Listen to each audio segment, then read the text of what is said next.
What is up, Mets fans? Welcome back to another episode of the Mets'd podcast. They just wrapped up a series with the Giants. The baseball games were played. It was Memorial Day weekend, so hopefully you guys didn't have to watch a lot of it. Maybe you were busy barbecuing, eating some burgers out in the ocean, at the beach, doing anything than watching this Mets team because it was a miserable, miserable weekend. Hey, hand up on us too. We played into the misery that was the New York Mets. But we're going to talk about everything that's going on. A lot of storylines. Edwin Díaz, Baty, Vientos, Lindor, Christian Scott. I mean, the list goes on and on. It somehow never stops with the New York Mets. And that's why you guys are here, to listen and to watch us talk and moan and whine about this team. So if you guys are those loyal fans and you have not yet followed us on our social media, make sure you do at Mets'd Up on Twitter, Instagram, and TikTok. If you want to see the YouTube version of this, go subscribe to the Mets'd Up podcast YouTube channel. Shout out to all you guys. Crushed it on the last episode. We got a ton of views, and that's not something I expected because the team's pretty bad and usually numbers go down, but you guys came out hard, so we appreciate it. Make sure to like and subscribe to the channel over there. And if you're listening to us, Apple Podcasts, Spotify, Google, drop us a rating, drop us a review, download, and subscribe. James, how you doing? How's holding it down in New York? What's going on? It's good. Great weekend in New York. I think it's the first time since I moved here that I stayed in the city for Memorial Day. New job, got to do some working weekends, so like kind of stinks, but also kind of fun. Like on Tuesday, I'm going to be off, and everybody's moaning and groaning back at work, and I'm having such a nice day by myself. But lovely. Again, never spent a Memorial Day weekend in New York, and there's tons of stuff to do. Things are a little less crowded because nobody's here. Beautiful weather. I hammocked back-to-back days in McCarran Ooh. Park. Been reading about Marvin Miller and challenging the reserve clause in the 60s and 70s in baseball history. But pleasant weekend. The only thing that went wrong for me this weekend, because even the Rangers went 2-0, Yeah. was the Mets, because this was, again, somehow it just keeps getting worse and worse. Like, thank God they won the game on Sunday, which was a pure miracle. Like, can't even believe it happened anyway.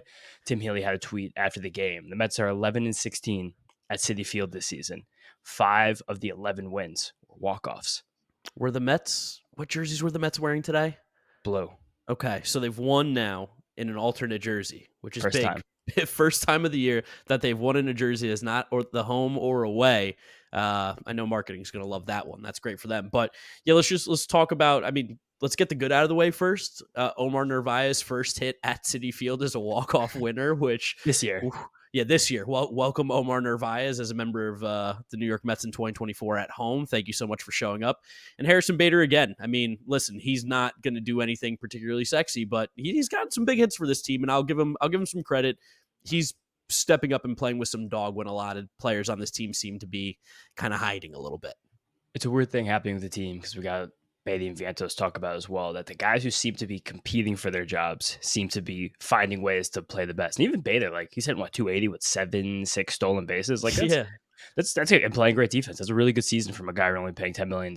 But nice to see them rally. Sticks with the same rhetoric that for some reason, like, the Mets are the only team in Major League Baseball for the last 3 years that find a way to hit Tyler Rogers. He's unhittable against the rest of the league, but somehow, some way, the Mets always get to him. But saved the day, really saved the day, because the Mets would have lost again on Sunday, and it felt for 8.5 innings like they were going to, that it could have been just disaster written all over this whole thing again, because you blow a lead on Friday, you blow a lead on Saturday, 2 games that were really winnable. And that's kind of the worst part about this massive skid for the Mets, where I think they've lost, I think it's like 22 out of 32 games, something like that right now. Yeah. And it's like you just feel like half of those losses are very winnable. Now you have, I think, 5 blown saves mixed in there from Edwin Díaz. You have Reed Garrett giving up a monster shot to Patrick Bailey on Friday night into the Queen's sky. It's pain. And like, I know, like, I hate to say the same shit every time, but it's good. Things are like, they're gonna, like, their water will find a level. Like, I think Howie talked a lot about Murphy's Law on today in the broadcast. Him and Keith Rath had a really fun weekend, just totally like getting to the line of like chastising the team and then stopping to talk. Like, Howie would just go silent for like 4 minutes in a row. Just like, I know how he wants to really say something he can't really say right now, but it's just, I think, I don't know if the whole Edwin thing pisses me off. It's just the lineup is actually hitting a tiny bit sometimes, kind of Friday night at least. And it's just, there's no click in the roster.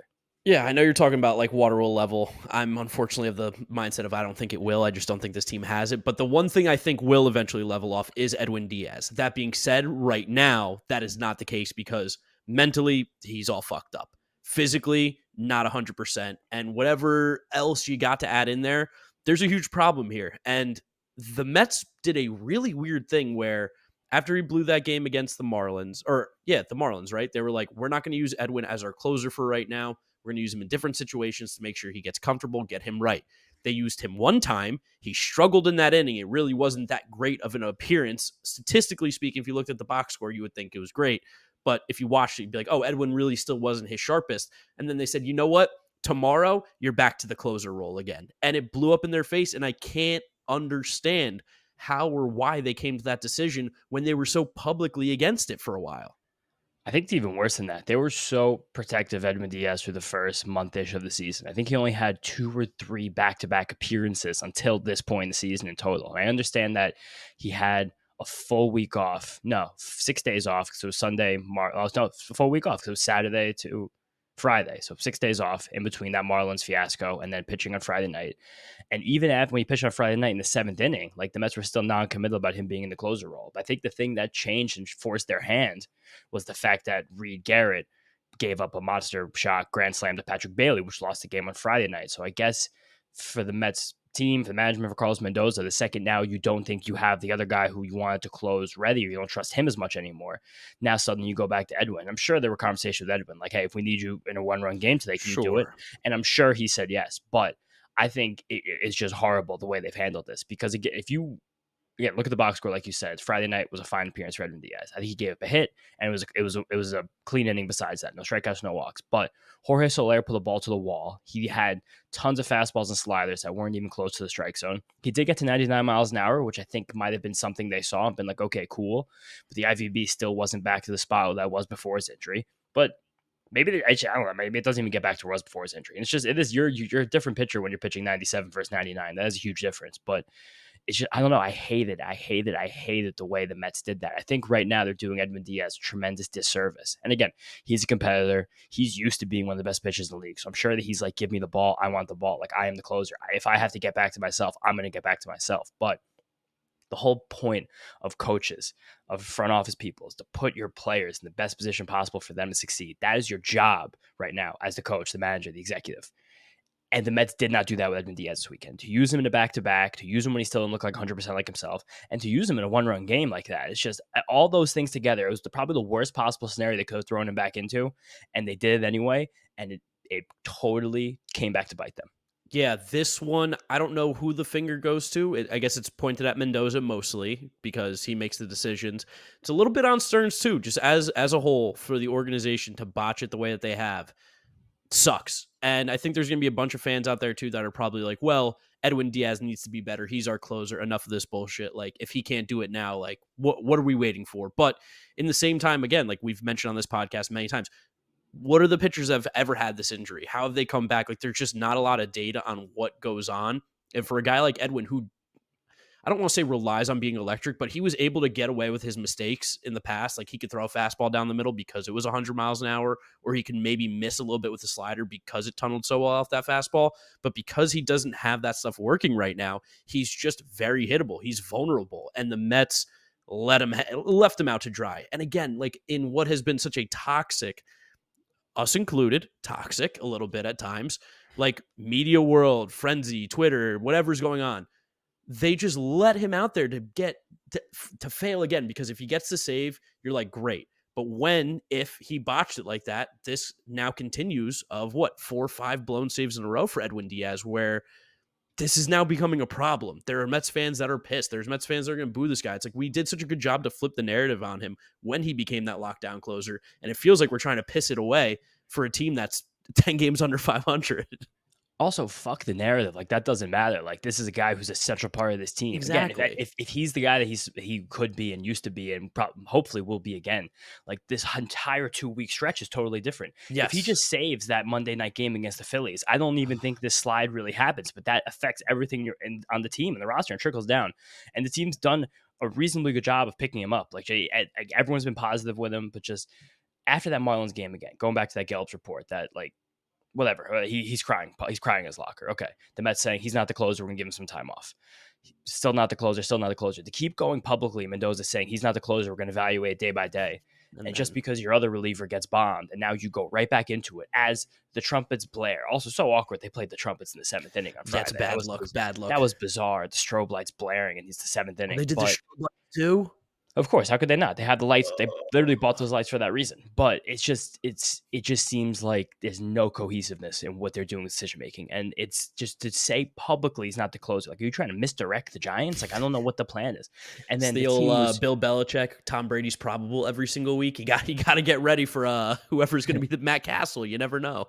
and then you could just see how deflated the team was on Saturday after that happened. Like, they went out so easily in the bottom of the ninth inning in a tie game, and then the Giants just opened the floodgates on Sean Reed Foley and Josh Walker in the 11th. It's just again also Yastrzemski, who always seems to get a big hit against the Mets. I don't know how, I don't know why he always seems to get a big hit against the Mets, but it's just painful. It's every single time. It's just a different reason of how this whole thing gets screwed up, and I just don't know what to do. And like now when's the next time he pitches? What happens next? Yeah, like now what do? You keep backing yourself to corners. And also, this could have been such a good win because it was a nice moment for Brett Baty to hit a huge go-ahead home run. He was super amped and went to the upper deck. huge. It was another great start by Luis Severino, who's had such a good season. He's been such a fucking beam of light into this team.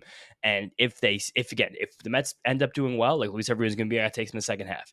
If the Mets stay around 500, he's a guy you can offer the qualifying offer. I'd love to have him rotation next year. If the Mets fall out of this further and he's a trade piece, you'll probably get a haul for him because it's a half a year and an option for a guy who suddenly, again, looks like one of the 30 best starting pitchers in baseball. And he was throwing gas in this game. He got up to 99 miles an hour. He was perfect through 5 innings. Like, it was, again, all just gas. And I saw a good note from DiComo that he readjusted his sweeper grip. He put it up. I think I don't remember what it was. It was either on the lace or just off the lace. He saw his finger was drifting, and he got more sharper movement on it. He got 3 more whiffs in this game with that pitch and only 7 swings. He threw in the zone more often. It looked good again. It was just everything worked really well for Severino. He's been awesome. But for all these pretty good things that happened in this game, they all got snapped away like that, just like that, gone. Yeah, and then they lost 7-2. Yeah, like and again, score more than 2 runs. I understand that, but yeah. like, come on. No, they don't. This team's not playing good baseball. Like we talked about this season, like the Mets were going to at least play good baseball, and David Stearns even got in the booth during the game and was like, "I've been disappointed even with the defense," and it's like they're not executing the way that this team in front office had hoped. And part of it is just that a lot of the guys are not even really having good years. Like Francisco Lindor swinging the bat a little bit better again, but until those numbers really start to rise, like I'm not going to buy it completely. I'm being very, very cautious and patient with him. But I did see him pull that ball down the right field line left-handed. I said, that's the swing we've been looking for. That's an aggressive swing. That's something we've needed to see. But then he had that awful, awful take on the 3-2 pitch to Jordan Hicks, which... No, it was Manuel Rodriguez. Oh, it was Manuel Rodriguez? Okay, my bad. Apologies to the Rodriguez family. Randy Rodriguez. Randy Rodriguez. Emmanuel's the Twins prospect we love. Yes. But yes. Randy Rodriguez in. Lindor said he couldn't see the spin on his pitches. He was having a hard time tracking it. And he basically just took a pitch with 2 strikes. And obviously it was strike 3 down the middle. And it's probably one of the most frustrating videos I've seen in a long time of a player on the New York Mets.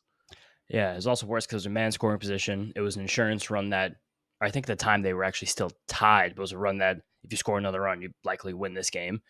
And it was bad. It's a super bad visual. And it's just like we love Francisco Lindor over here, and I said it last episode. It's getting frustrating. He's doing stupid shit that is preventable, and he's continuing to do. And it's like, just swing. If you just take a bad swing there, people say you suck. Whatever. You can get over that. You're a professional baseball player. You take a pitch with a 3-2 pitch like that with a man in scoring position with a chance to make a big moment. The story's changed now. Now you look like an asshole. And like, I don't think you are. I have no beef with Francisco Lindor, but he's doing a lot of stupid shit that's making it really hard and tiring to defend this guy now. It was just a really weird moment. And he saying he didn't pick up the spin after the game. I've never heard a player say that before. I think a lot of the beat reporters were like, "What do you mean?" And he just kept kind of saying the same thing. That's what I'm saying. I don't know. It seemed like a lack of focus for a moment. Howie was was he not ready for that pitch? Was this like a pitch clock thing? Was he trying to call time? Everybody was vexed. And I'd never seen anything like that before. Also, you know how weird Francisco Lindor season's been this year? How weird. Now it's a higher OPS lefty than righty. What? Yeah. I mean, they're both very low. I'm assuming they're both probably like 630 versus 610, if I had to guess. I think it was 610 versus 690 or something. Okay, yeah, so still bad. Yeah, but It's just a weird game. Also, in that ninth inning for Edwin, just to go back to that, like he got super bailed out by the fact that Starling Marte, who got the big hit, was it also Yastrzemski? Was it Wilmer? It wasn't Wilmer. I don't remember who it was. Was it Bailey? It might have been Patrick Bailey. Lamont Guy's a Wade? Met One of them. killer, by the way. Patrick Bailey, official Met killer. Well, we'll talk about that with DiComo in a little bit. I don't know why you keep poking the bear and keep bringing back a really bad joke. DiComo's, I think, almost worked his way out of the trust tree of beat reporters. Yeah. But, yeah, everyone got smoked that inning. Almost every single ball was hit hard. He did get one strikeout and a bunch of fastballs, but it was not there. It wasn't even close to being there. And it's just it's terrible to see this time after time with him, because now it was physical before, but I think he was getting through it with the mentals. But now it's becoming as much mental as it is physical, if not significantly more. And after the game, they're like, "How do you feel? Where's your confidence?" Like, he's like, "I'm fine." He's not. His eyes are glazed. He looks dead inside. He's fine. Lying. You got the fun, you got the mentals. He's got neither of them right now.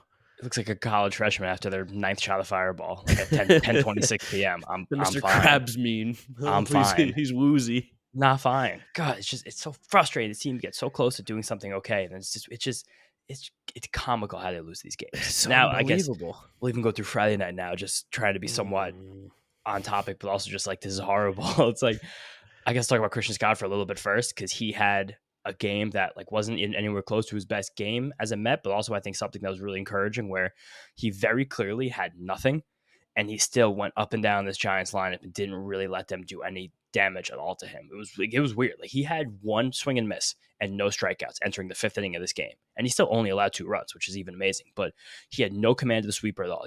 They were just bad spots the whole game. They were way out or way in, and I don't think he got one swing and miss, or maybe he got one. I'll double check on the StatCast in a second. But he got the quality start.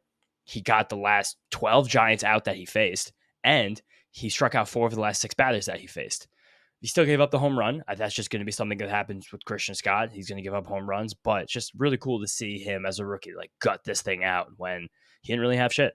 A little bit of dog in him. Like, the young guys and the dudes who are fighting for spots, like you said, have been the ones that have been performing. And I think I mentioned in the last episode that there is this, it's not entitlement in the way of like how you would think about it, like a spoiled little brat kid, but there definitely is a little bit of the entitlement thing going on of the Mets, where the guys who don't have a guaranteed spot are fighting hard, and the rest of them, I think, are still fighting hard, but they're not performing. So what is it? Like, what's going on? And it's the classic, everything's going to be okay, we'll be all right. None of that anymore. But 2 guys who are fighting for spots that are kind of turning into a little bright spot here. The competition seems to be good. Baty, Mark Vientos. Baty had that big home run, had another hit, I think, on Sunday, starting to swing the bat a little bit better. Still some head scratching at bats for sure. And I think that's just a team approach thing that we've talked about before.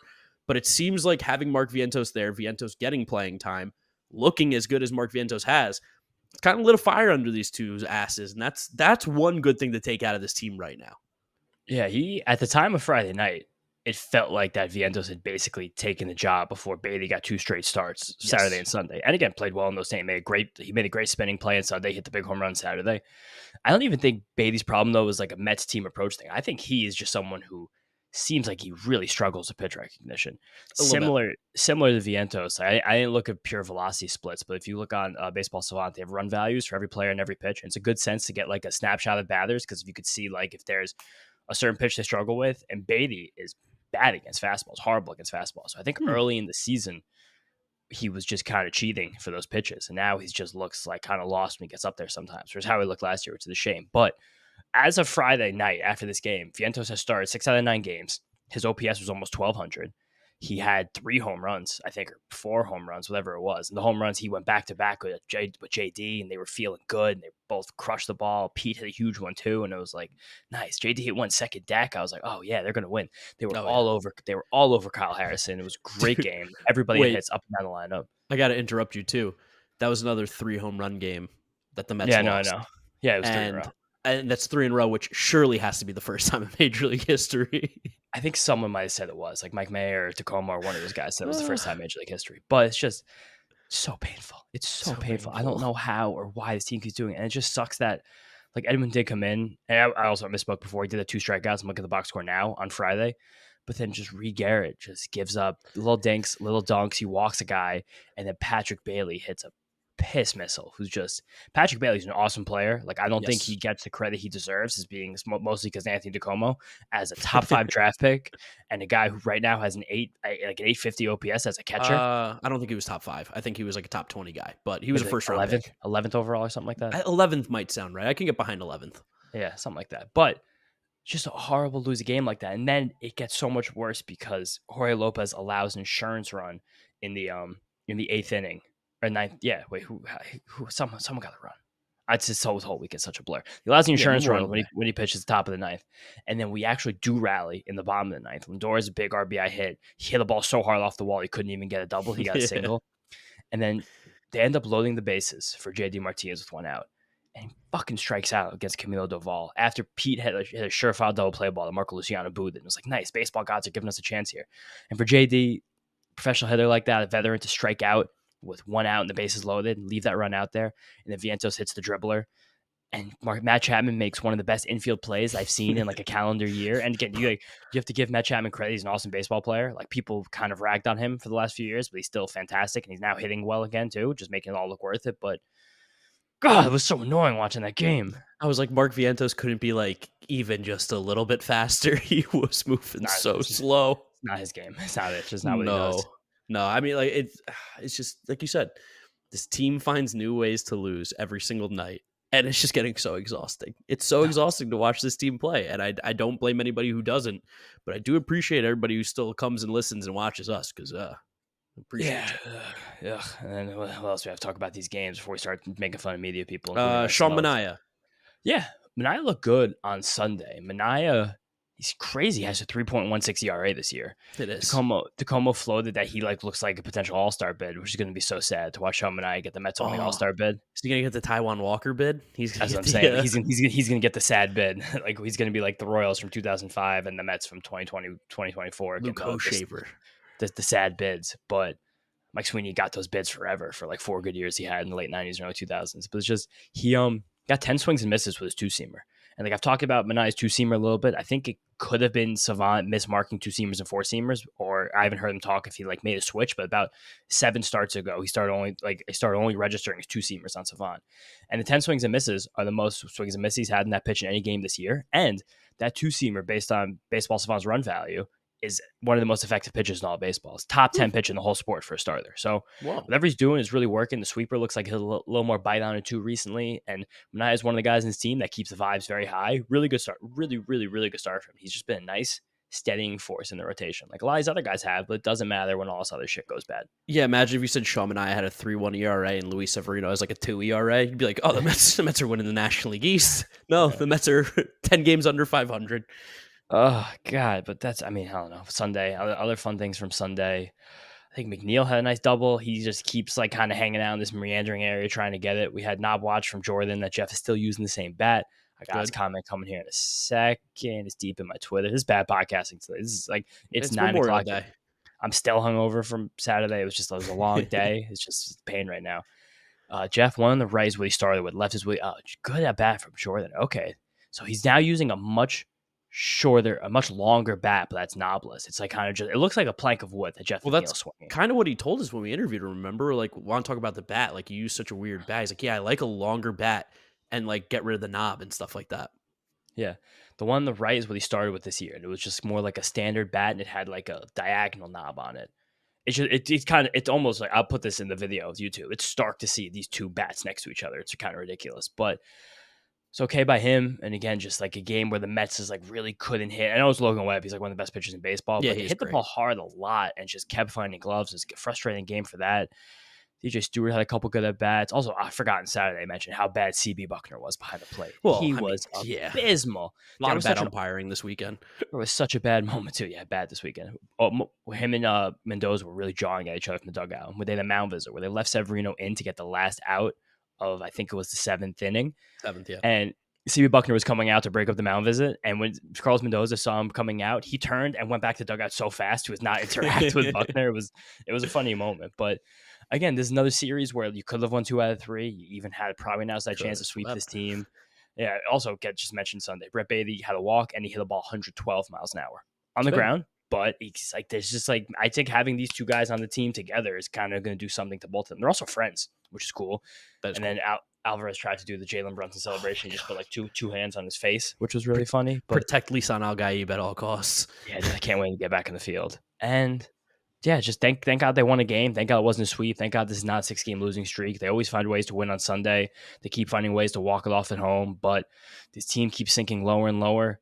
The Braves keep winning. The Phillies keep winning. The National League Central keeps winning games. You've now lost 4 out of 6 games to the Giants this year, who's now firmly going to be ahead of you in the wild card race. Like, still trying to keep that in our perspective because it's still middle of May, and we're not going to say the season's over yet because there's too much time for it to be over. I think right now the Mets have like the same records as 2022 Phillies through about the same amount of the season. Okay. So that's something we can all hang our hats on. There's a long way to go, and this team finds new horrible ways to lose, but they all seem relatively fixable. So just fix them. I can't find the comment, but someone left on our last video about Francisco Alvarez vibes. And like, I think we talked about like, there is no rah-rah leader. And they were like, it's Francisco Alvarez. And while I don't necessarily agree with that just yet, because he is 22, 21 years old, whatever he is, there is just a weird correlation between the time that Francisco Alvarez got hurt and how poorly the Mets have been playing since then. It's not untrue, and he has a catalyst of vibes, and we talked about this in the offseason a lot, where it's like when you want to have a good team that beats expectations, it's good to have some youth mixed with some veterans because the youth will bring some energy the veterans won't really be able to bring as much. And Alvarez is that, Baty is that, Vientos is that. They just have to be that a little more. I also saw a tweet in the Mets community, which is so hilarious. It's such a combination of like cesspool versus just chaos. Awesome, yeah. And someone did like a montage of like Ryan Mauricio, like I miss him. People are like, oh, if only we had Ryan Mauricio. Ryan Mauricio, he's like, I think he's a really exciting player and he's really toolsy, but he like had not very good stats all last year. I don't think anyone knows that. But yeah, I would like to have him back. His team, I think, would have been a lot better the first month and a half of the season with him. But just so funny that like the narratives that us Mets fans build about players we like versus players we don't like. All right, let's get into media marvels now. I've had enough talking about this team. Let's get to what the people want to listen to, us making fun of media people. So, James, where do we want to start this one off? Do we want to take blame for ourselves first? We definitely have to start with ourselves, yeah. Okay. Hand up. We made a lame tweet, but we knew it'd get interaction. We knew it'd get posts. I made this tweet originally on Mets'd, and I think we used it word for word, right? Like yes, an the only thing I old took tweet. away was an emoji at the end. Okay, yeah, because no more emojis on Twitter. But on August 8th, 2021, I tweeted out from the Mets'd podcast, Mets need a Terry Collins pep talk badly. This post-game rant was legendary. And James took it, put the same video with the same tweet, and tweeted it 3 years later, and it did well again. And it was just like, it was free engagement. It was an easy way. It gained us, 30, 40 followers, you said? But yeah, hey, hand like up, that. Media Marvel, we knew what we were doing. We were feeding to all the animals. Yeah, and again, like I'm on the record. I thought Terry Collins was objectively a horrible manager, terrible. Great And vibes, though. yeah, sure, great vibes. Also, like it's just funny that rant did coincide with both the Mets going on a nice run to make the playoffs that season, and also Yoenis Cespedes coming back off the IL a few days later. I think it was a famous quote from I want to say Billy Martin, I can't remember right now. That he said, if you're ever going to have like a big meeting, like a player throw a chair, like players only meetings, like make sure Ace is pitching the next day. And it's like that. That's kind of the best thing about like doing shit like that, where it's like you have to just be like, here, okay, we're going to do something crazy. Oh, I know actually really good chance to win the next game. But hand up on us, like we fed the toxicity again a little bit intentionally because we also were just like we know that Mets people are pissed right now, and we know that this tweet for no reason is going to get us a bunch of engagement, and a lot of people called us out, so good on you guys for calling us out on that because we deserved it. But we took a calculated measure and we were like, fuck it, let's just feed in because we're having a lot of fun on social media these days. I had a great week here. I made some funny TikToks. That Sydney Sweeney video is up to like 25,000 views on Instagram. I did like a little voiceover pretending I was like talking in the shower when she's like smiling and crying in the mirror. It's like a meme going around TikTok and Instagram Reels right now, but it's just fun. I think we're up to like 11 million impressions on Twitter since the season started too, which is insane to think about. We gained a couple hundred followers, but it's a lot of fun. And again, the fact that we can like push the limits again with it, I love seeing where that can go. Yeah, I think someone even commented on our last episode. They're like, it's pretty funny. I wonder what this podcast episode would sound like if you guys were still affiliated with the team. I feel like it might be a little bit different tone. And it was like, yeah, no kidding. You yourself, you've been so whiny recently. You've been so such whiny. A little sourpuss. It's painful. So sour. Yeah, it's but crazy. Because this is all I have. And they're playing so bad. And I'm so tired of it. And we had last year was such a wash where I have a year and a half worth of negativity I need to get out. So you just got to bear with me every once in a while. Cause like I just need some diarrhea out of my mouth every once in a while to get it out. Okay, so here's a funny one. You said this team's your everything. This is a question I've asked a lot of like friends. I think we've had this conversation before, but I want to just like, pose it on the podcast and maybe like Sure. you guys can chime in with stuff. Let's say you have 100 points and you have to push those around to all the sports teams that you like. This includes college affiliation. Okay. How many points would you give each of your teams? I'd give the Mets 85 Of the 100? of the 100. That's crazy. I'd give the Mets 85 of the 100.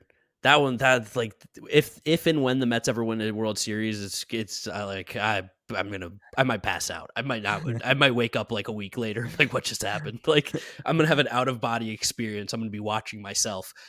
But I would go like Mets 85. I would go Knicks 8. I'd go Gamecocks 5. And I think that leaves 2% between the Commanders and the Rangers, and I think that's about right. That's funny. I gave 35 points each to the Mets and Ohio State. Okay. And then I gave the Knicks, I think 13, the Rangers 12, and the Jets 5. Okay. Yeah. I mean, makes sense. Listen, the Mets have been around a lot longer than the Gamecocks have for me. And the Gamecocks also give me fucking nothing. So I can't jump on that team either. I got spoiled with Ohio State because like my freshman year they won a championship. So yeah, you got spoiled. And I've never felt anything like that in my life. So I was like, oh my God, like bring it all in. I've never seen a team of mine win a championship in any sport ever. Think about that. 28 years, every single sport I ever watch. And the teams that you really like, the only team you've ever seen in a championship is the Mets. Yeah. Yeah. Literally. No, I like the Rangers a lot too, but that definitely doesn't compare to what I think about the Mets and seeing them. Also, the Rangers lost like the worst Stanley Cup ever, and we're moving. Great weekend for the Rangers. Great weekend. Yeah, so again, shame on us, but we've having a lot more fun on social media, and it's like even being negative in these podcasts sometimes is a lot of fun. But yes, next thing I want to talk about something this was an eye opening spot for me where I'm like I might have to change my rhetoric a little bit. I had the tweet on Saturday that I was just all the same things I said in the first like 10 minutes of this podcast. How pissed I was about the Edwin Díaz situation. I think the Mets have fucked it up. I don't know where they're gonna go from here. I didn't like to use him the back-to-back days. I didn't like they publicly removed him from the closer, gave him 6 days off, and immediately put him back in the closer again. We didn't even have that great of an inning. I didn't like that at all. I listed that out and I said they botched it and I said they basically failed him. And I was out the whole day. I literally tweeted it and then I left my house. I got on a city bike. I went to a show. I danced. I partied for hours. And I was getting food afterwards, like 5 hours, literally not on my phone for 5 hours. I was like, oh, this tweet did pretty well. But then I was scrolling through like the responses and the mentions, like getting back to people. And I was like, why are these people replying to me and this other account, NJ Tank, whatever number bullshit? And I was like, oh my God. And then I look at the tweet interactions, the engagements, and fucking Frank the Tank retweeted me. And I was so upset. Like I was with one of my friends. You texted me instantly. I was with one of my friends who's a Mets fan. I was like, I'm finished. Like I'm done. Like I can't come back from this. I haven't tweeted about baseball since. I don't know what to say. I've lost my whole rhetoric. I've lost my whole narrative. I don't know what to do. I don't know where to go from you here. hate. I have no idea. I don't even know. It's horrible. It makes me so pissed off because it's also just like, ugh. What's worse, if you look down and see that Frank the Tank retweeted one of your tweets, or the text from a girl being like, "We need to talk"? Easily, Frank the Tank retweeted one of my tweets. Okay, it's not even remotely close. Like if I get the "you need to talk" from a girl, like it's probably a bad thing. But like there's like millions of others in the world. Girls. Oh, they're girls. Like the Frank the Tank is one of a kind. It's a black mark that's now on me. I don't know how to get rid of it. He's only replied to me negatively. So I mean, you say I've been a little whiny bitch recently. I haven't gotten the retweet yet. I got retweeted. He was like, this is good enough for me to put on my own feed. That's horrible. This guy's like one of the worst sports fans on earth. And the fact that they thought that something I said was good enough to broadcast himself makes me want to die. All right. Off of him now. Let's talk about a professional hater. And we've talked about Buster Olney. It's the reason we started Media Marvels. He's the worst, obviously. He hates the Mets. But I got to tip my cap to Buster Olney today. He just did some of the best professional hating that has ever happened. Shout out Meek Phil, Mets community legend, of course. He found that Buster Olney retweeted a 2-week-old tweet from some dude named Moses Messina, who says, Mets have not won a game when they are wearing an alternate jersey this season. 0-1 in blue, 0-2 in black, 0-4 in City Connect. Not anymore, Buster Olney. Fuck you. We won a game in the blues, you idiot. So that's actually kind of incredible timing that the Mets won after Buster Olney did that retweet. But they did that retweet, I think, Friday afternoon, and Friday night they damn lost it. in the alternates, Okay. and Saturday they lost again, the City Connect. Damn So it. the Okay. so the Mets' new horrible black jerseys are still yet to win a game. I mean, they're Also, shout terrible. out shout out Cade Morris, Mets prospect, beast right now, working through the system. We did an Instagram post a few weeks ago, like this if you missed the old black jerseys, and he liked it. He's like, hey, these new ones are terrible. But Yeah. Buster Olney, professional hater. Sometimes you tip your cap.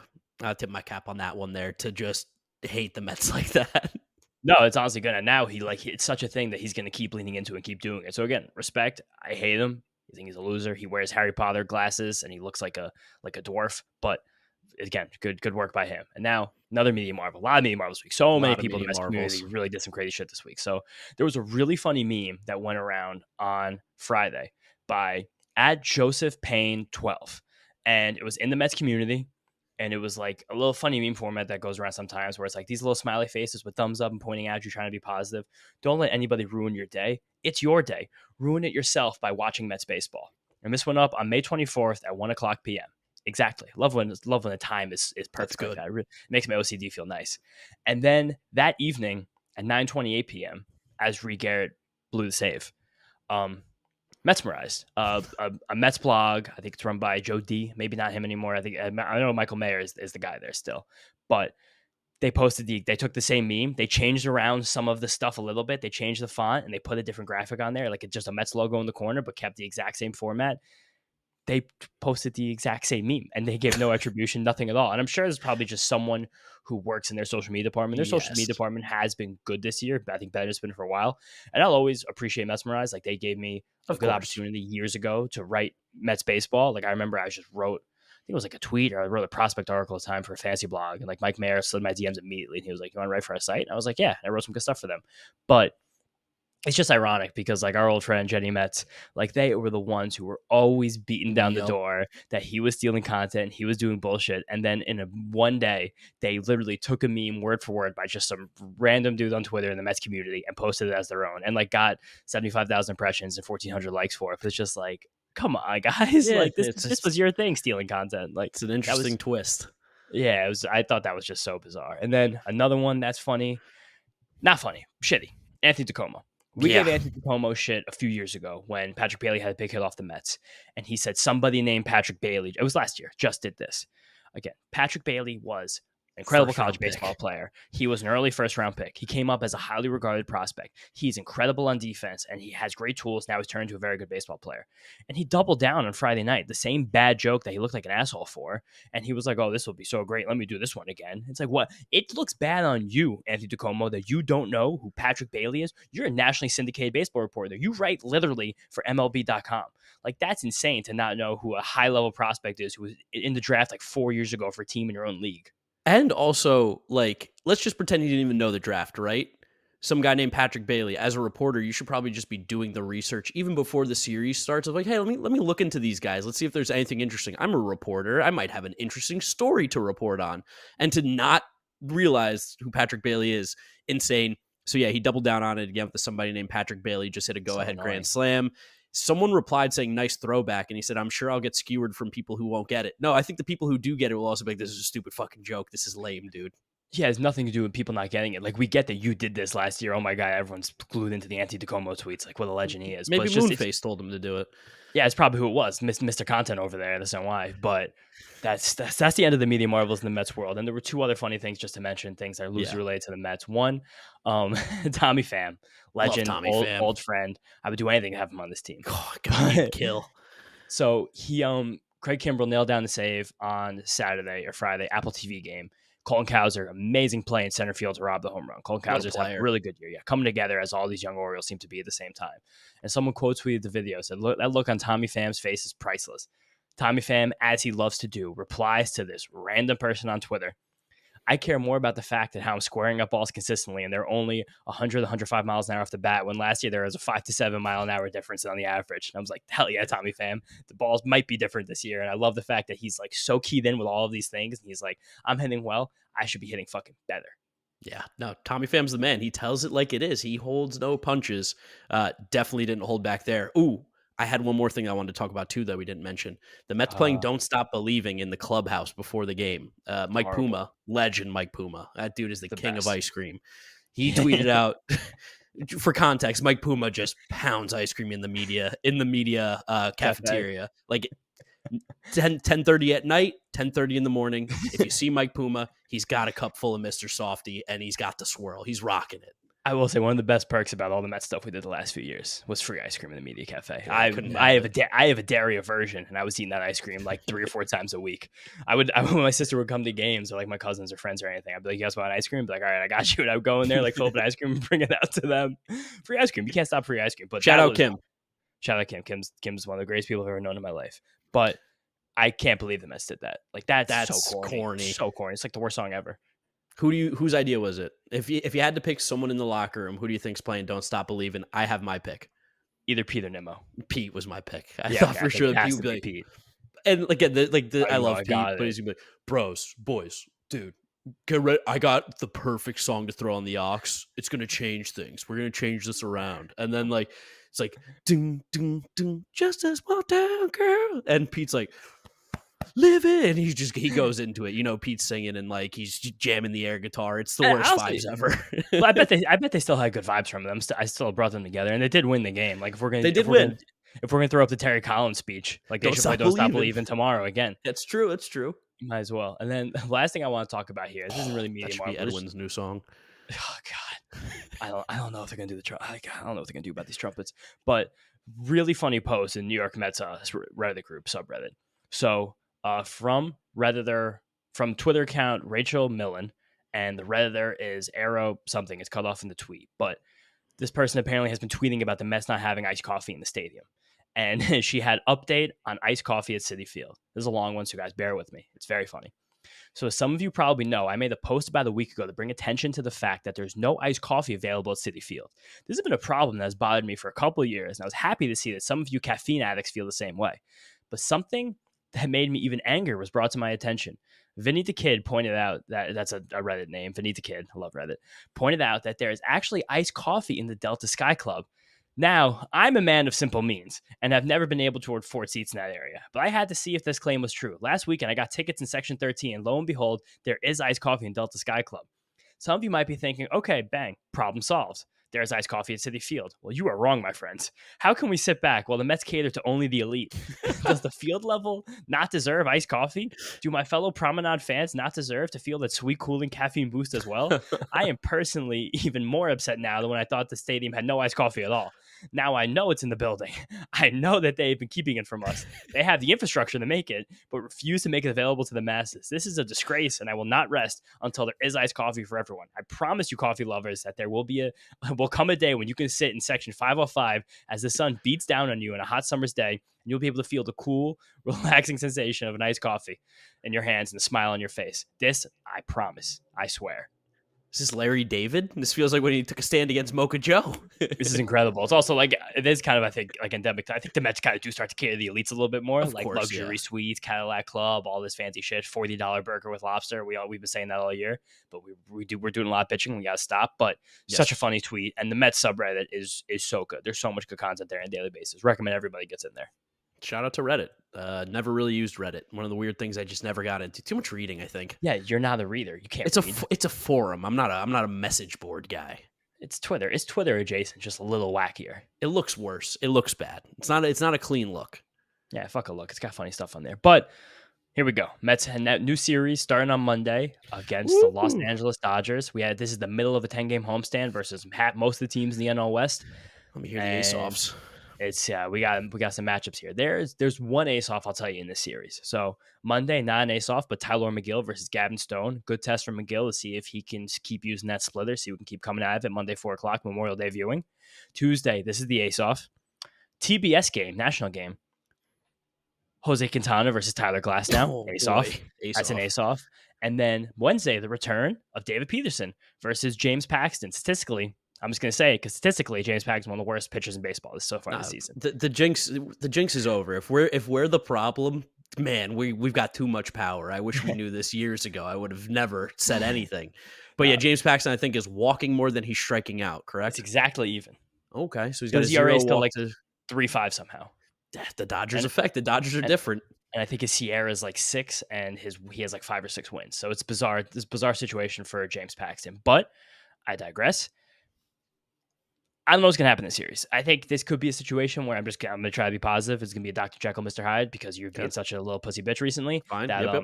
like, as this team plays poorly, suddenly maybe you could just win a couple games from the Dodgers. We haven't won a series since May 7th.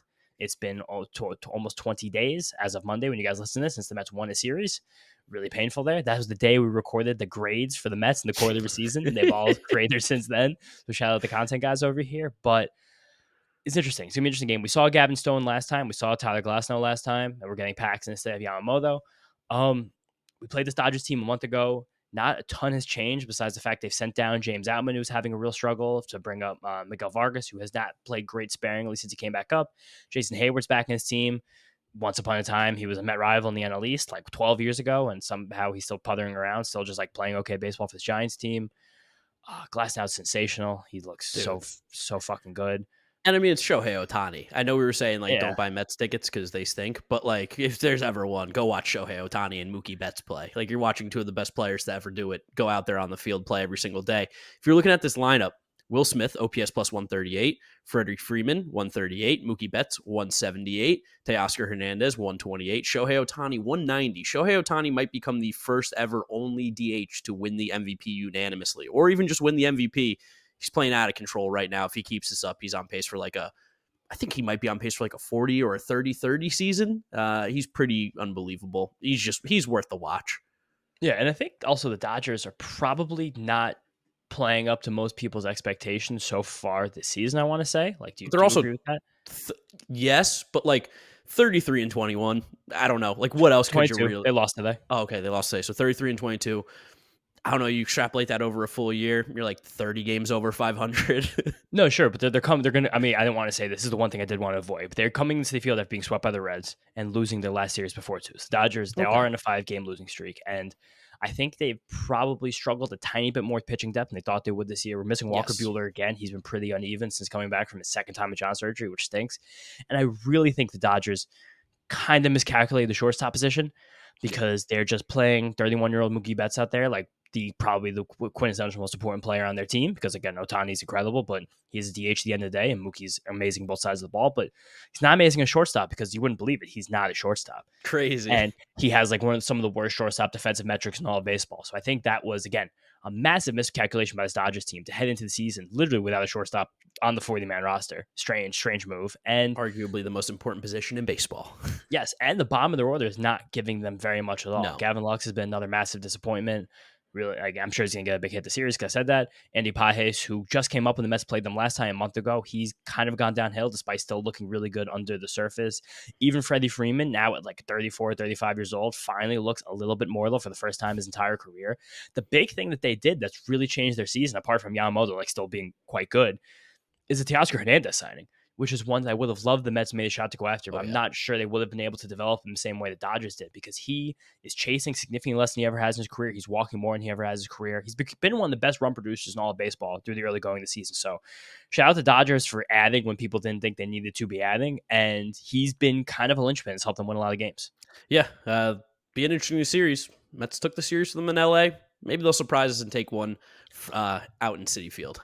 Also, funny one, two former Mets watches for this series. Ooh, okay. Two legends, Yohan Ramirez and Anthony Banda, both actively in the Dodgers bullpen. Both Anthony pitched Banda. on Sunday. Wow, remember when he got the no, he didn't get the save. He got the Cincinnati. win In Cincinnati. Yeah, against the Reds in that chaos extra inning game. Kevin Pillar, Luis Guillor made nonsense. But yeah, guys, shorter episode, not much to talk about. It was a bad weekend overall. And it's Memorial Day. Enjoy your day off if you're listening to this on Monday. Hope you guys are having good beers, good hot dogs, good burgers, whatever it is. Or if you're just hanging out at home, thank you for listening. Thank you for watching. We appreciate you. Make sure you follow us on all our social media at Mets'd on Twitter, Instagram, and TikTok. Mets'd Podcast YouTube channel if you want to see our ugly faces talk about the Mets and not just listen to us. And if you are listening to us, Apple Podcasts, Spotify, Google, drop us a rating, drop us a review, download and subscribe. We're going to do shout outs next episode. We're going to do them in the next episode. Sorry about that. James, what's your Twitter? James_Shiano. And I'm Draftneck Mark with a C. Thank you guys for listening and watching. We'll catch you after the Dodger series. Peace out. Peace out. See you guys next time. Check out YouTube for top 10 prospects this week. Yes.